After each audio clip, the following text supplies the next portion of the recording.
Hi everybody, John Semankiewicz here with Beer Law Center, and I thought I'd take to the worldwide interwebs and talk for a few minutes about some frequently asked questions that I get from clients, potential clients, and people who sell and make alcohol.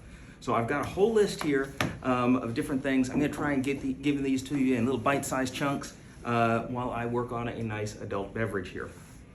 So first one I want to talk about real briefly, because it's come up in the legislation recently, are RTDs, ready to drink cocktails, and Malternatives, right? Malt beverages that can taste like a cocktail.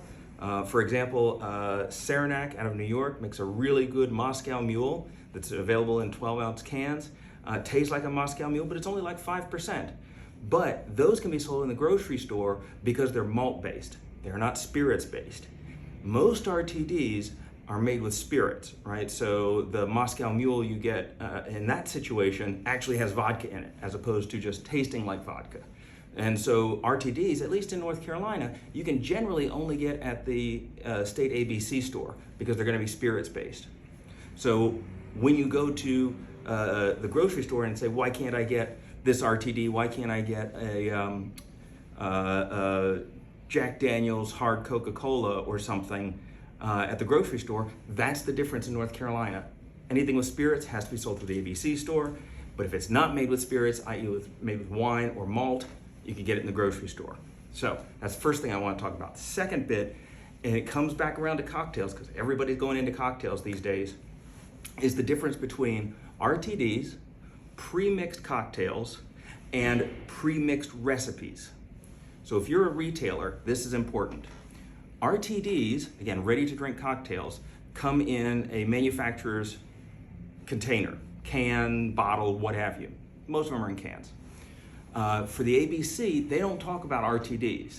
They refer to them as pre-mixed cocktails. So when you see something in the regulations about pre-mixed cocktails, they're talking about RTDs.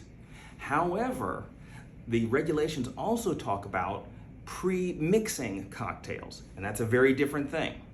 So a great example of a pre-mixing of a cocktail is like you go into your local Applebee's or Chili's or whatever, and there's that margarita machine that's been spinning all day with stuff in it, and they pour a little bit off at a time. Or maybe your local bar has a special on Long Island iced teas. You order one and they just pour it out of a pitcher.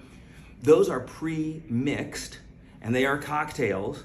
There's a special process for the ABC. You have to get those recipes approved if you're going to make a batch and serve it throughout the day as a pre-mixed cocktail.